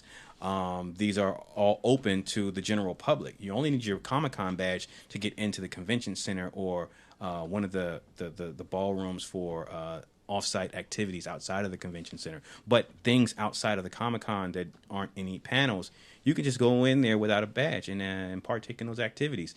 So, is there anything outside of the convention center you're looking forward to this year, Brad, Brian? I'm not really that. I don't know what's going on, so I just have to discover it when I'm there. That's cool. All right. Last year, you had one of the best moments outside the con with Carnival over at Petco Park. Yeah, because that's where I met the Power Ranger cast for the first time, and because last year was all about Power Rangers for me. So Carnival was it was great because you got to see a whole bunch of different panels that normally a lot of people wouldn't be able to see, like with Preacher. Got to see Ruth Negga and the cast of that show, and it was pretty cool to be that up close and personal with a lot of those people. This year, though, they got booted out of Petco, and they're over at the Marriott Marina Terrace. Really? That's closer to us, right? It is closer to the convention center. Yeah. I mean, they're both, I don't know, 6 to 1, half a dozen the other. Yeah. And they're going to have, their Nerdist panel with Chris Hardwick, the Geek and Sundry panel with Felicia Day. I thought that I did see a more complete are you on lineup? Yeah, this is it. Are you looking at the SDCC blog? I don't spoil. That's one of our go-to places, guys. If you're not hip to it, it's a great blog. It's a great blog.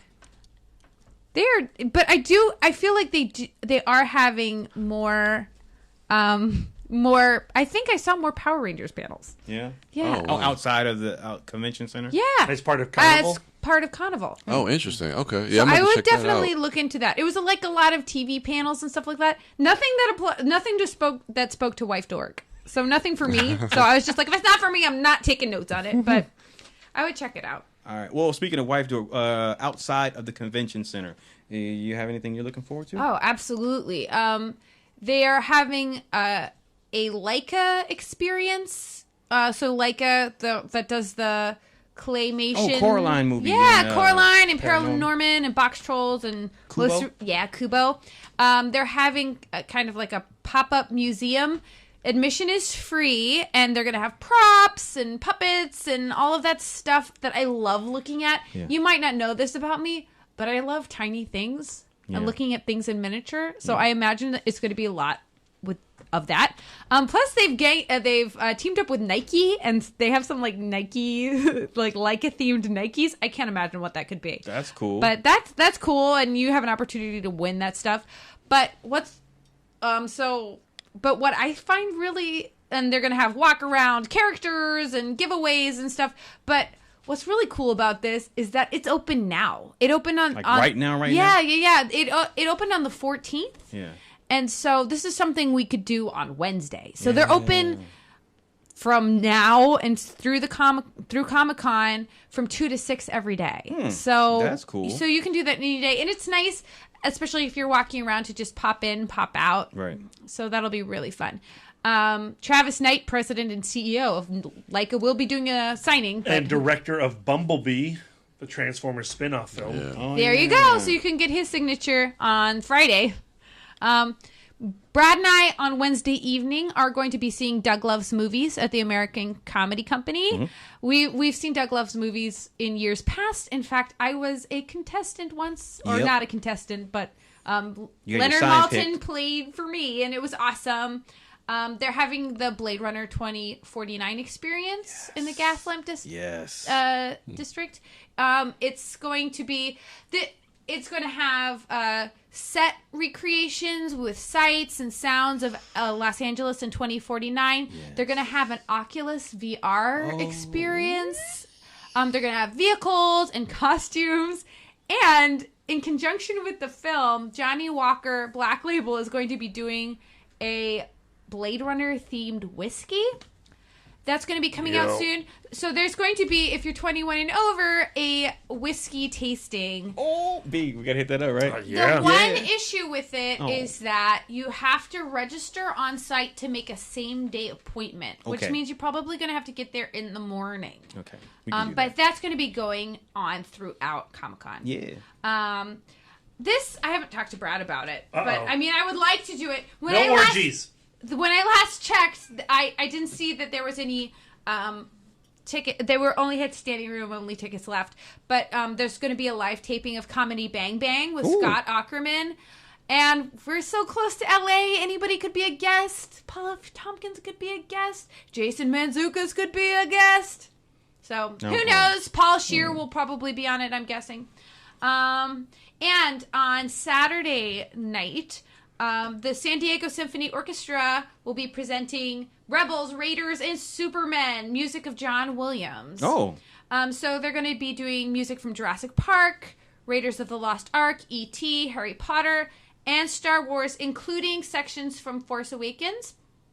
And this is really cool. Doors open at 6, and there at 6:30 there is going to be a pre-concert cocktail hour with Star Wars themed cocktails and a live cantina band. So and then the concert starts at 7:30.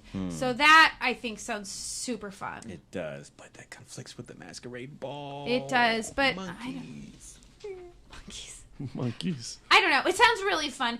And tickets are $20 to $35. Oh. And for those of us who, live near the Kennedy Center, orchestra tickets do not cost that little. Yeah. And it includes a cocktail hour. Please. That sounds super fun to me.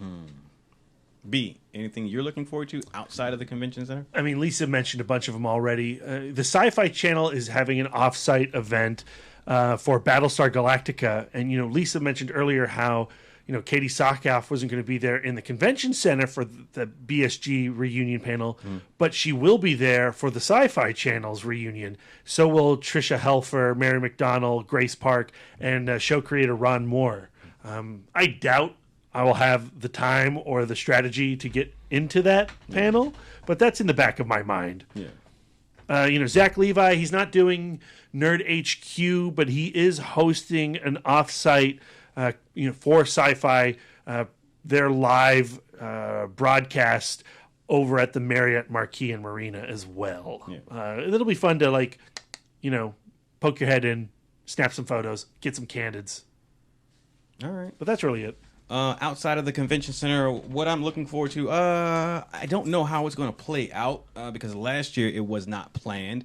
But it's on a whim. Turtle Dork and myself, we signed up for a little off-site excursion. Was it Thursday night or Friday night? Thursday night. Yeah. And that was the first time we had done anything. It was not specifically technically Comic-Con related, but it was just fun to get out and hang out with the Turtle Dork and just take advantage of being in San explore Diego. the city. Getting drunk, riding mechanical bulls. That was freaking awesome. Awesome. So, and the fact that, Brian was actually open to do that was awesome because, sometimes it can be kind of hard to convince this motherfucker to do something. But because he did that, we had a really good time. And, we made some memories. So hopefully another opportunity, not specific. I'm not saying that we're going to go bar hopping again, but hopefully, another opportunity to do something off the beaten path that we normally do will present itself. Because if so, then I would like to partake in that. Hopefully Brian will join me. No, definitely. And then, I'm sorry, go ahead. All weekend long, I forgot to mention, Amazon is promoting The Tick with a takeover experience where the Star Trek Mac Cosmetics booth was, or that saucer building was last year across from the convention center. Yeah.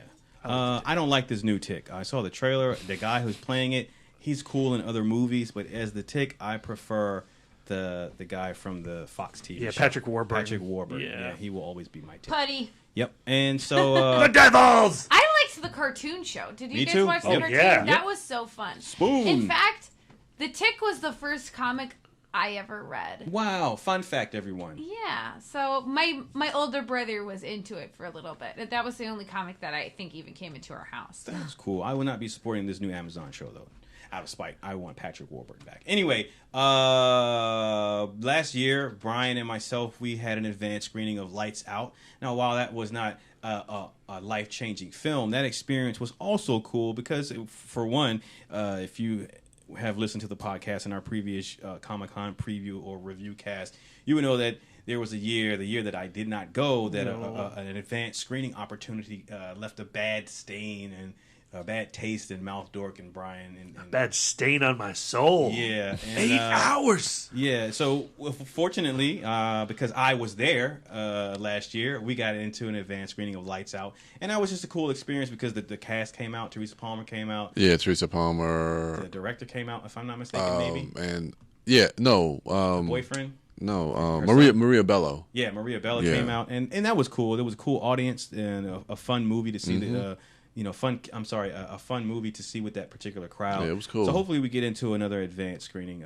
this year. But other than that, the most important thing I'm looking forward to doing outside of the convention center is being in that line with my friends and my con fam. Mm-hmm. That's the most exciting thing. Just sitting there under the stars, shooting the shit under the sun, under my umbrella, because I'm going to be prepared this time. Yeah, man. Talking about Comic-Con Pass and what they've done that day and what they've seen. And, did they run into Joss Whedon and have a freaking conversation? And do you need consoling now because your life's changed? So that's the biggest thing for me. So outside of that, I guess the final thing we're going to talk about is are there any collectibles that you're looking forward to this year? Yeah, I was going through the list, and I'll just kind of run through them real quick. Bandai has a Legacy movie Megazord that I would like to try. Yeah, very much. First one or Turbo? No, this is from the new movie. Oh, how is that Legacy? That shit just came out. Well, it's like a different design. Well, that's it's now officially in the past, Aaron. Yeah. We got to move on. Okay. And Boom Studios has they have different variants of their new Mighty Morphin Power Rangers comics, and I think they also have like a I forget what they call the thing where you could put them all together and it shows like one big image. Something like that. I'm not a comics reader. I'm sorry, Brett. So I don't know the verbiage. Sorry, but yeah, they have collectibles for that. Factory Entertainment. This is one I was actually looking this up. They have a Black Panther metal miniature that's like $40. Now the cool thing about this is the fact that you can actually pre-order. Which I don't know if this is a new thing. You could pre-order some of these collectibles, and you can either pick them up at the booth, or you can have it already just mailed to you. Some people do that. That's cheating. Yeah, I kind of feel that way, but it also feels like it's a good way to kind of secure the fact that you'll actually get it. One? Yeah. So it's not sold out if you just purchase it and purchasing and pre-ordering it and then picking it up. It's all about prioritizing, and if you didn't prioritize that to make that your main mission in life. To get that, you don't deserve it. Everything at Comic-Con has to be your main mission. You're damn right. So, yeah, I'm looking forward to getting that. Mezco Toys has a Thundercats Lion-O. No, wrong one. Oh, you're talking about the Peter Parker. Not the Peter Parker, the Miles Morales. Yes. Okay. Yes. Sorry, guys. Sorry. Get your Lion-O, your child's toy. I like Thundercats. Thundercats are cool. Oh! But yeah, I know the Miles Morales, and they also have like an X-Men Daredevil toy too, a collectible that they have. NECA has the TMNT 30th anniversary cartoon action figure box set. So that's something that I might be. It's about $200. So isn't it like 8 figures though? I think so. Yeah. I think it comes with like foot soldiers. So that's really a deal and a steal. Yeah. I'm looking into possibly. They have a FedEx right there in the convention center. No, I know. You have to show me the way because remember I went last time and that way is very expensive. Well, no, you said there was one off-site that you guys went to. Oh, yeah, we always go off-site for the FedEx. Yeah. But that one year, because I did spend the money to have it shipped from the convention center. Yeah, I did that too. $4. Yeah, that was not cheap. No. So please show me the way. And lastly is Quantum Mechanics. They have these. I just saw it online here. This Batman, Catwoman, and Wonder Woman. These little miniature figures. I love their stuff. I've gotten their Firefly stuff. Oh, really? Okay. Yeah. They look pretty cool. So they're not that expensive. Like I think like $9 to $15 or something like that. So I might look into getting something like that as well. But I don't know. I kind of might want to pick up a few collectibles this year. I haven't really done that in the past, so I want to check that out, see if I can get some stuff, and of course I'll have to mail it out. So Brad, help me. It's so easy. We're happy to help. Thank you. Wife Dork, how much coinage are you spending, and what are you spending it on? Oh man, this year is all about pops and enamel pins for me. I don't know why it turned out that way. At the Marvel booth, they have these like little Marvel emoji pins that are such a fucking coup, because I'm gonna drop so much money because they have different sets. So they have a Guardians of the Galaxy set, they have a Team Cap set, they've got a Teen Iron Man set, and then they have an Avengers set.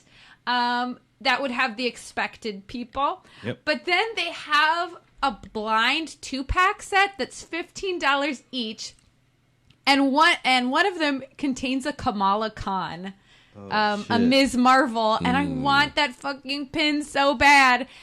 And if you spend over a certain amount of money, you can get extra incentive pins, and in the incentive pins there is a Spider-Gwen. I see it. I know. So the two I want like desperately are like two that are. One of them is I could go and spend, $100 getting these $15 pins and not get a Kamala, and then I have to buy that much to get my Gwen Stacy. So I'm just like, what the fuck?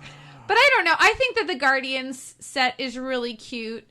And then you can potentially, because each of these sets have 3 and have like an obvious one missing. Like, for example, the Guardians of the Galaxy set, you get Star-Lord, Groot, and Gamora, but you don't get Drax.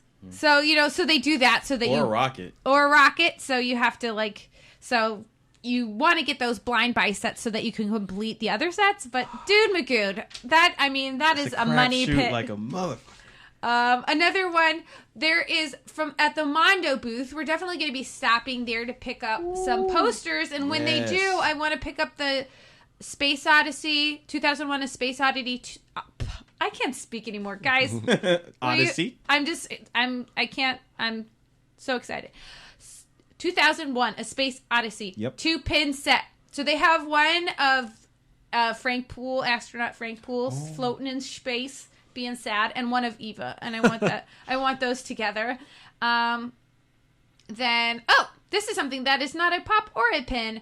The Skybound booth is going to have a Saga plush of Goose that I need to keep the comic saga. Yeah, the comic saga to keep my Lion Cat company. And it comes with 3 outfits, so it has his little red underoos, and then it has his initial yellow slicker thing, and then a hat. I think I saw elsewhere that they're going to be having a Lion Cat and the Will action figure. Oh, so I need that as well. And then Tonk is going to have a Guardians of the Galaxy Groot enamel pin with the detonator death button thingy. Yeah. I want that.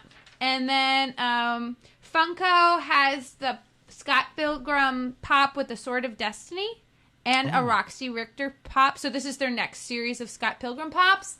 But to get Funko exclusive seems like a really big hassle. Yeah. These days, that's the most intense booth in the whole exhibitor hall. It's nuts. Yeah. And Lego. Yeah. It seems like crazy. And then the Entertainment Earth booth is going to have the Toys R Us Scott Pilgrim pop with the plum tree shirt and the base, which I've wanted for a while. So that's a Toys R Us exclusive, but they're going to have it at the Entertainment Earth booth. Yeah. So I left some key items out of my list because I think that they're on Brad's list. So we might have to come back to me. Brad, so what's on your list? Well, starting off at the Mondo booth that you mentioned, Lisa, Eric Powell has a Contra print out that's ridiculous. I don't know if I necessarily have to own it, but maybe I do because it exists. And by Contra, he's talking about the classic video game. Yes. NES video game, up, down, From down, Konami. left, right, BA, start. That's right. And they're doing a vinyl release of Contra's soundtrack, too. But there's also a really cool enamel pin set of the Marvel Cosmic Entities. You've got the Living Tribunal, Ego the Living Planet, and Eternity. Yep. Living Tribunal, I could take or leave them, but Ego and Eternity. Oh, plus there's the Stan Lee enamel pins. One is 70s era Stan Lee, and then there's contemporary Stan Lee. That's got to get purchased. What's the difference? Describe the difference. Well, the difference is his tufts of hair. 70s Stanley has almost ears of hair on top of his ears. It's pretty great. Yeah. And then I guess also mustache length and the way his hair is parted. It's awesome. Need them both. Although, where's my Jack Kirby? But maybe to get those Stan Lee enamel pins, Stan Lee was like, you can't do Jack Kirby pins. Aww. The fight is still real after death. And then there is, to go with the 2001 enamel pins that Lisa's picking up, Kevin Tong has done a 2001 A Space Odyssey screen print that looks beautiful, of Pool going beyond the infinite. Totally Is that rad. a foil? Because that looks like it looks foil. It is the variant edition. I think it might be the foil. And then Phantom City Creative has a Jaws print as well. Plus, not to mention, like, all the ones they haven't even revealed yet on their site. It's a live blog, so go to mondotees.com and check out their updates as we get closer to the convention. Playmates they have an exclusive Usagi Yojimbo action figure. It comes in this really beautiful box. You're going to have to pick it up from the Nickelodeon booth. I've never actually stood in line at the Nickelodeon booth. The line tends to be pretty intimidating over there. It's massive. But Stan Sakai, he's always at Comic-Con. It would be really rad to get the Playmates action figure signed by Stan Sakai. So that's on tap. What else? We've talked about the Miles Morales Mizco figure. Mizco has lots of cool stuff coming up. Hot Wheels over at the Mattel booth. You've got a new Justice League Batmobile that they're going to unleash. And Hot Wheels is doing a Spider-Mobile Hot Wheel. That's crazy cool. The Spider Buggy. I really want that. Entertainment Earth, the only new cool Star Trek exclusive, I don't know if I'm going to bother, is a talking Spock bobblehead. They could have tried harder. Come on, guys. I don't understand this, Brian. Maybe you could explain it to me. But Nika has what they're calling a Pizza Alien variant, and that is the Ridley Scott Alien. The H.R. Giger design. And he has kind of this yellow, cruddy-looking color, this palette to him. And he's somehow connected to Teenage Mutant Ninja Turtles. I have no idea. Who's selling that again? That's Nika. It's debuting the Pizza Alien. It kind of looks like H.R. Giger's design with a pizza face paint. I think I saw that. It's an homage to the Pizza Alien from the classic Teenage Mutant Ninja Turtles cartoon. What? What is that? Really? Yeah. This is the perfect figure to buy alongside your Turtles box set, I am told, on Nika's website.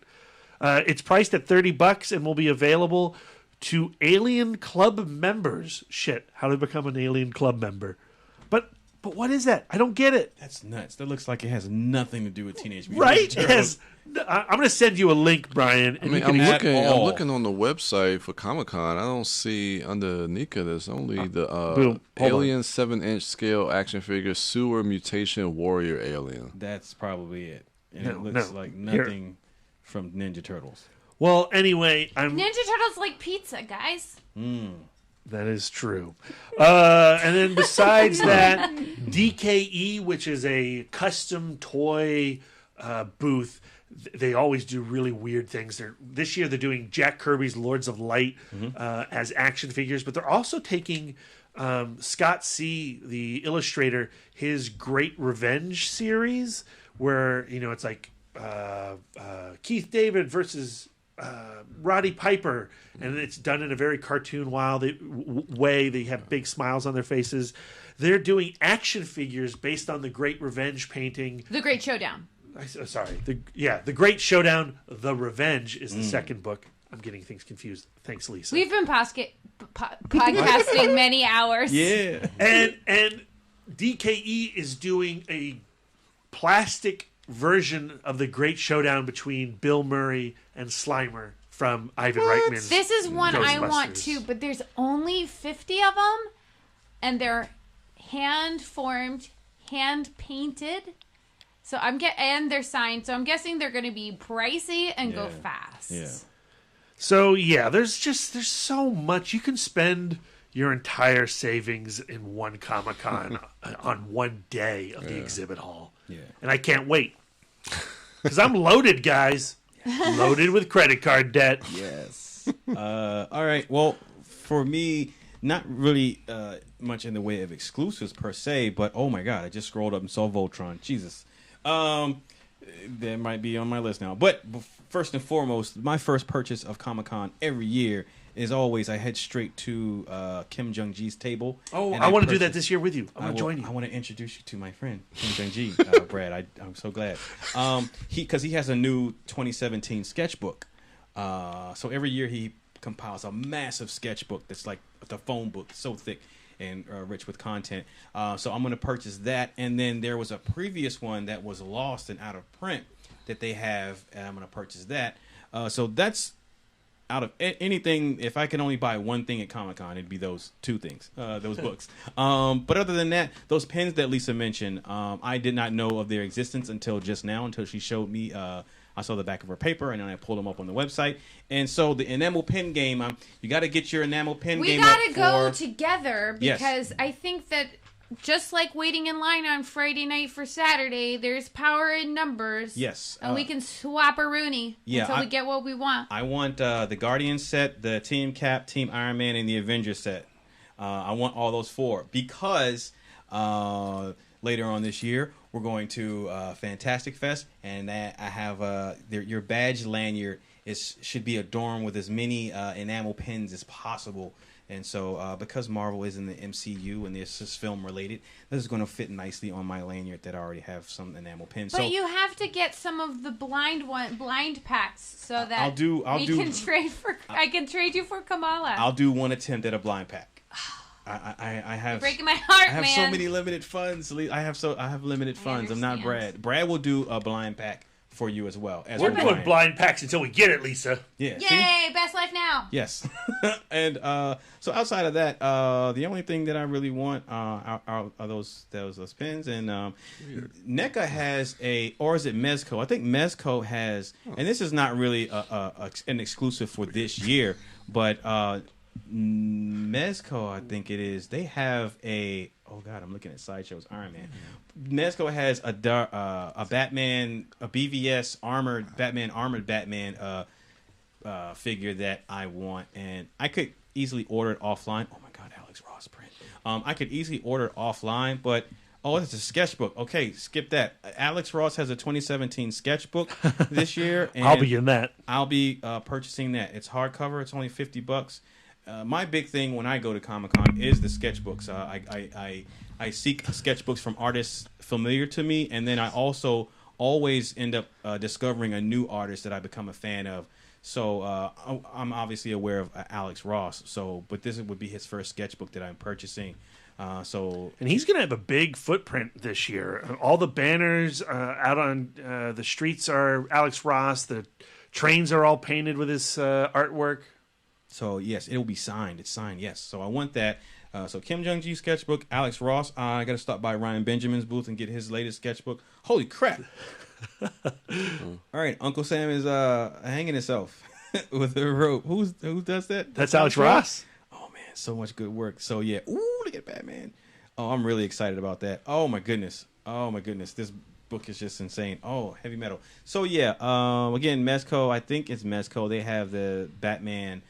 armored Batman from BVS figure that I want, and it's not new, but I'm going to wait till I go to San Diego to get it instead of buying it off of their website. Mattel booth has Wonder Woman from the film doll that I'm going to get Sia. I finally took Sia to see that. Was she thrilled? Yeah, we'll talk about that later, but I just want to put that out there. There's a stealth version of Voltron, apparently, that I just scrolled across. Oh, that motherfucker's $500. Never mind. Next. So yeah, that's all I'm really looking for in the way of exclusives. It's more art, and I'm gonna Mondo poster. I'm gonna cop a Mondo poster this year. Although from the prints that they've put out previewed as of right now, I don't know that I've seen anything that I feel like I gotta have. I haven't seen all of them, and in previous cons past, they've waited to the convention to actually announce certain limited edition posters. So they'll push something out on Twitter. Hey, at the Mondo booth at 2:00, this is going on sale. So I'm gonna look forward to seeing what they have. So I'm gonna cop me something from Mondo this year, because last year I got the Tim Burton Batmobile poster and that Captain America First Avengers poster, which is badass. I gave that to Brad. Brad, that's still in this tube, isn't it? Yep. So that's really all I'm looking forward to in the way of purchasing things from Comic-Con. I have limited wall space.